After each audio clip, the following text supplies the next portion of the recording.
It began as a political debate at the highest levels in Washington.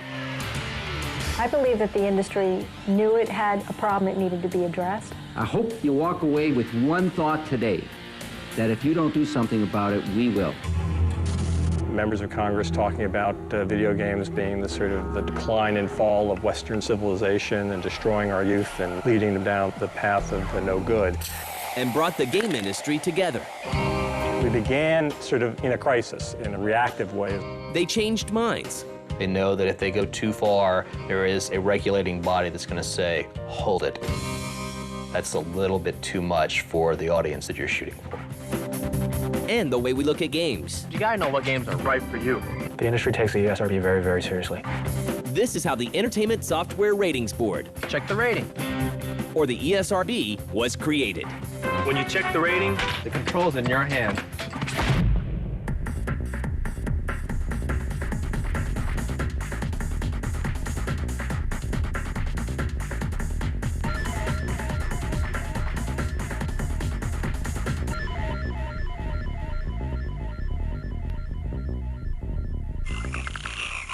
Do you really think we should be leaving them here alone? Why not?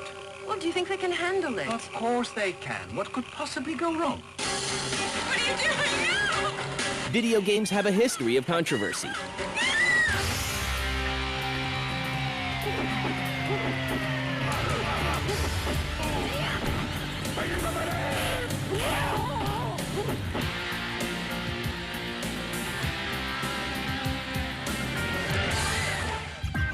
Early explicit games like Gotcha, released by Atari, pushed the envelope. You know, we were young and dumb and trying to figure things out. And everyone was talking about the phallic nature of joysticks. And so we thought, well, maybe it would be good to have Two big pink rubber controllers on the face of the game. in which you were manipulating breasts. So we had these sort of breast-shaped controllers. And grabbed the public's attention. It was really one of the first pornographic games. It had a certain lurid appeal that some people went for and some people didn't. The game was a total failure. And I don't know if it was the game or whether it was the controllers, but the whole thing didn't work. More games followed, like Death Race in 1976, released by Exidy. The game draws such public outcry for its violence. PTA mother Ronnie Lamb proposes regulation on arcades. Kind of the center of this was Ronnie Lamb from Babylon, New York. She appeared on the Donahue show, and she was just everywhere attacking video games, and she was very vocal. She did lead a lot of people, like in Texas, there were big court cases where arcades were limited in the hours they could open and where they could be located. The case goes all the way to the Supreme Court, where justices declined to rule on its constitutionality. And the game industry marches on. the growth of the industry, I think, is really one of the great stories of the 90s. 10 years ago, this industry was mostly about adolescent boys. And what's happened is the Nintendo generation grew up.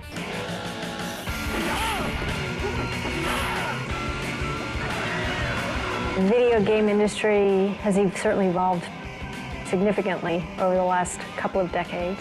Graphic capabilities have advanced, gameplay has advanced. Lots more different types of content elements have been introduced.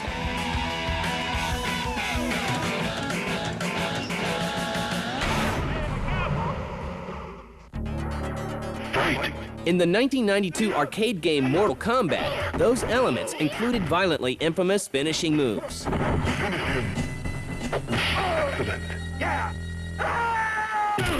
That was one of the first really controversially violent games because it had the fatalities where you would finish him and then the head would fly off and the brains would fly over and the spine would go someplace.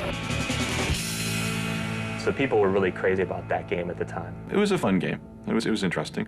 I think the rating system was an evolution at that point, so it's interesting when you look at some of the content that's in mainstream media.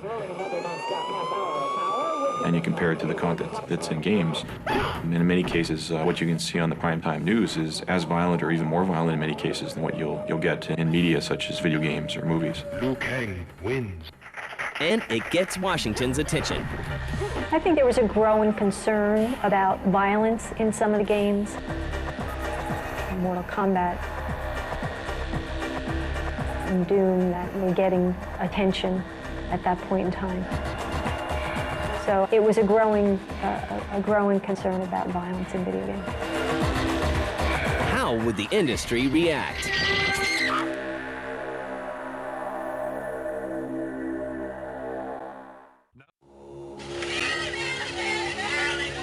Five teenage girls have disappeared.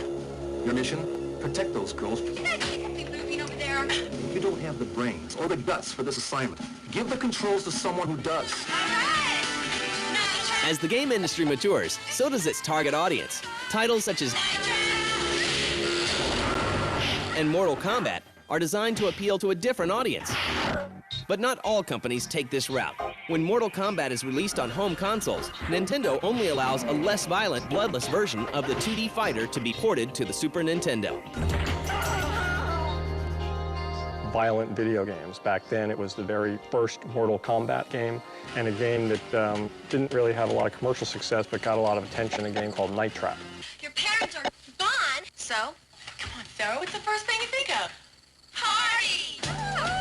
I think the best one would be a Night Trap for the Sega CD, which has the distinction of being a bad direct-to-video B-horror movie as a game.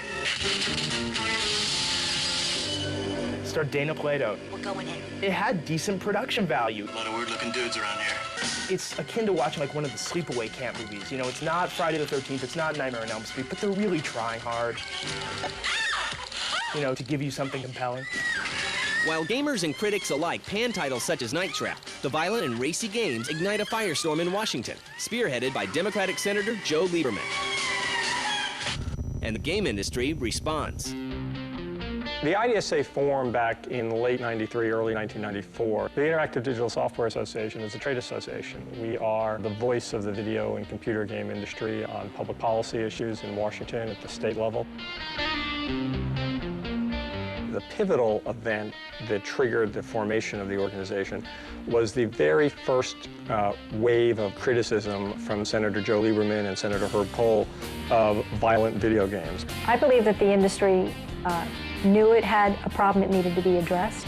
There was concern about these games.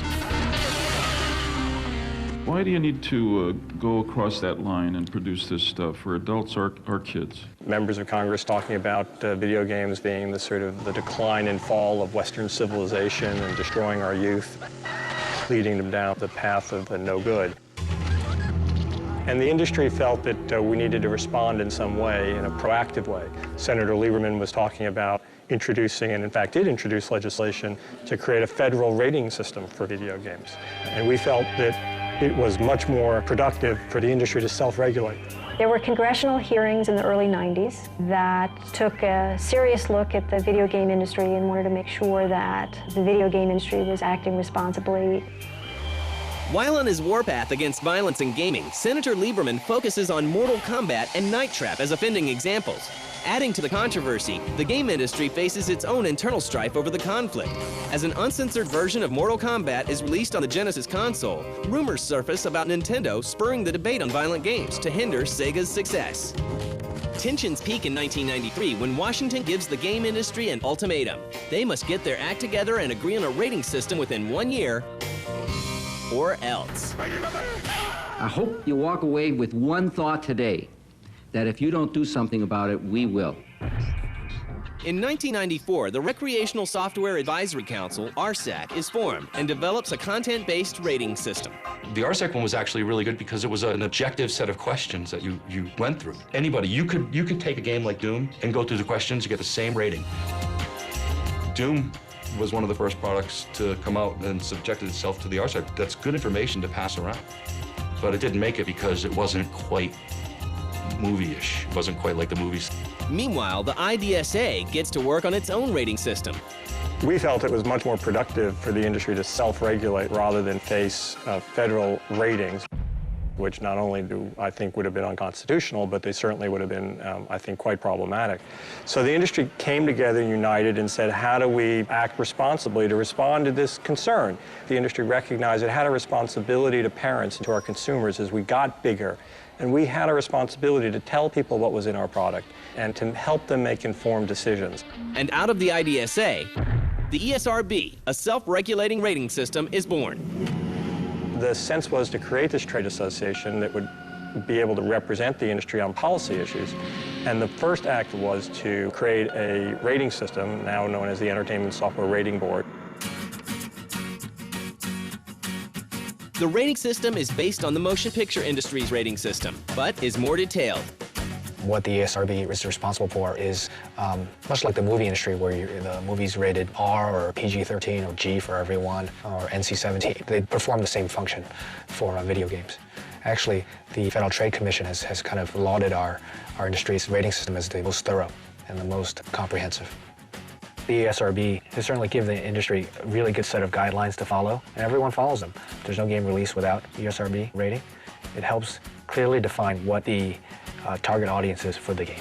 Shortly after its introduction in 1994, game developers and publishers quickly adopt the ESRB rating system. The industry takes the ESRB very, very seriously.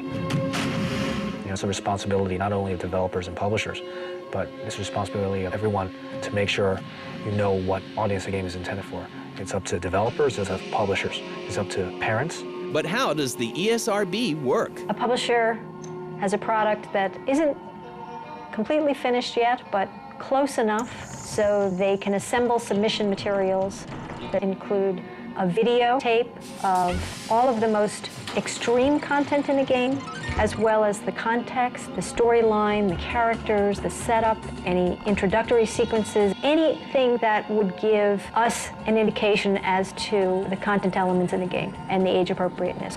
We have a very thorough written submission form that every publisher has to fill out and write what is actually in the game, what's depicted, what's said, any dialogue, any depiction whatsoever that could be relevant in terms of the content rating. And a ratings board, 3 people, will then view this tape, read the documentation that goes along with it, but they don't play the game necessarily. Within a week, have independent raters come in, look at the video, and based on the consensus, we'll decide on what the rating of this game should be.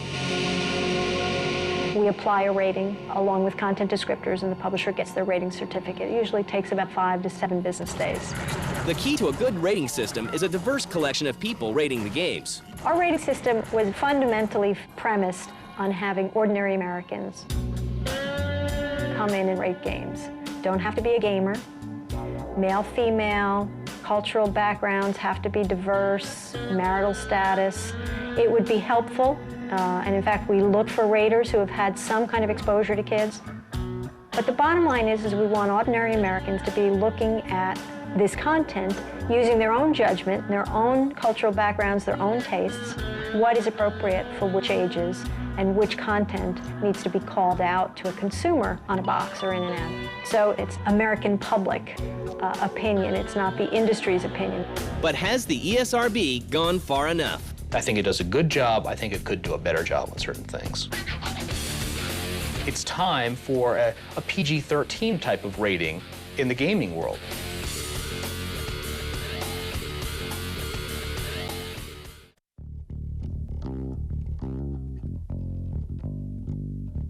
With a self-regulated rating system in place, some developers feel free to push the boundaries. In 1996, Harvester is released by Merit Studios. The company claims it is the most violent video game ever released. But not all game publishers are interested in pushing the envelope. Electronic Arts decides not to release an ultra-violent fighting game called Thrill Kill. But the ESRB isn't enough for some. In June of 1999, Senators John McCain and Joe Lieberman passed the Media Violence Labeling Act. We had 2 different violence descriptors, mild violence and violence. We felt that consumers could use a little bit more nuance, a little bit more information in terms of what kind of violence. The new act calls for more detailed descriptions in the ratings, unlike the MPAA system for films. The video game ratings are quite different in some key respects from the movie ratings. First of all, video games are a different medium. A video game is interactive, a film is passive. Video games, as realistic as they're getting, are still predominantly animation. Realistic looking, yet quite different visually than a film. So the whole experience is different, and we felt from the very beginning that we couldn't simply graft on the motion picture rating system. But even with the new additions, there is still room for improvement in the ESRB system. Now, what I think would be a perfect thing for the ESRB to do, and one thing that I've sort of advocated in my column, is that it's time for a PG-13 type of rating in the gaming world. You know, we've got E equals G, T equals PG, and M equals R. That's fine, that helps to a point. But if you have something that's sort of a middle ground between T and M, then you can have these games that sort of walk the line between the two and still have the M rating carry a little bit more weight. And the ESRB continues to evolve. In 2003, the ESRB conducted an extensive review of the rating system. We talked to child development experts, we talked to consumer advocacy groups, we talked to members of the academic community, we talked to consumers, we talked to as many people as we could to understand how successful the rating system is and where are the areas that we could make improvements. We introduced a number of significant changes to the rating system. By 2003, a new set of improvements to the rating system is announced. Boxes get bolder labels reflecting their ratings, descriptions of game content become more precise, and distinctions between different types of violence are used. First was we wanted to make sure that the mature rating symbol was clear in terms of its age appropriateness. So we added 17 plus to the actual rating symbol. So if a consumer picks up a box, they don't have to guess what the age range is for a mature rating. Second change we made was we wanted to make sure that consumers didn't miss the content descriptors on the back of every package. Short phrases that describe the content in the game. Critical piece of the rating system. And the game developers themselves are kept informed of ratings guidelines. All those guidelines are really, really good for our industry, you know, because they make it clear what really is an E-game. What is a T-game?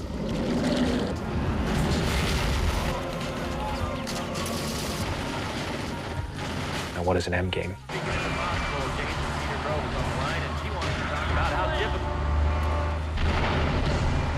I applaud the ESRB for enforcing these uniformly. In 2003, the IDSA undergoes a transformation of its own, changing its name to the ESA.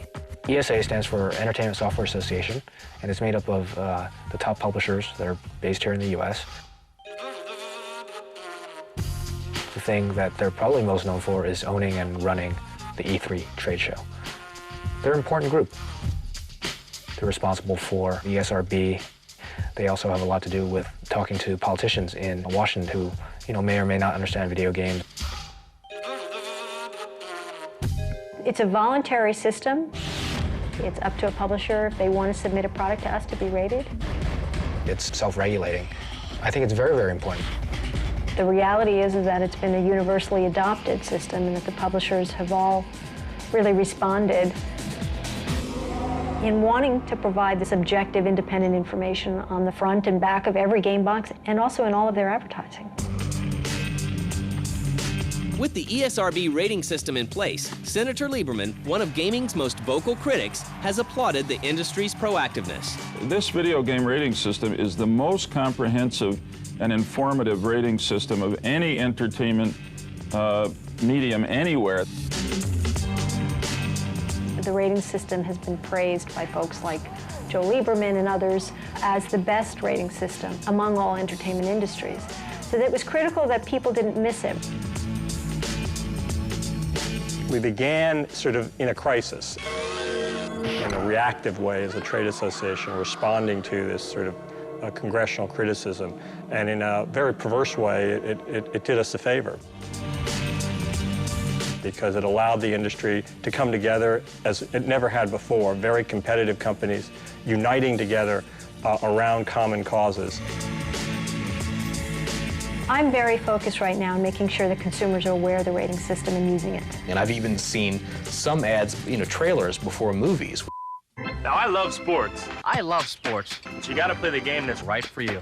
Same with computer and video games. ESRB is very, very important for our industry because parents have to make sure each game is right for their kids. Parents need to know what they're buying for their children. How? Check the rating. Check the rating. The industry still has a ways to go to catch up to the movie ratings. We've been around for 10 years. The movie ratings have been around for 35, 40 years. Every game box has a rating symbol that suggests what age the game is best for. It's critical that consumers are aware of the rating system. And a content label that tells you what's in the game. And use it appropriately. When you check the rating, you know what to expect. The system works and gets the job done, but there's always room for improvement. I mean, I'm critical of them, and I think that there are certain things that they can do better. Given the short amount of time that they've been in existence, I think they've done a very good job getting what the ratings mean out. I think it's made developers a lot more aware of what they put in games right now. They can still push the envelope, but at the same time, they know that someone's keeping an eye on them. They know that if they go too far, there is a regulating body that's going to say, hold it. That's a little bit too much. See? You gotta play the game that's right for you. Phone, 1.2 megapixel camera and holds 5,000 MP3s. Wow, that's really impressive. Hold on a second, sorry. Hello? Yeah, hey, I'm in the middle of lunch. Can I call you back? All right, cool, thanks. So that's a lot of MP3s. Yeah. See the best, greatest, biggest, shiniest, coolest, and blinkiest new stuff coming next year when the Screensavers goes live at the Consumer Electronics Show. Coming up next. Hold on, let me put you on speakerphone.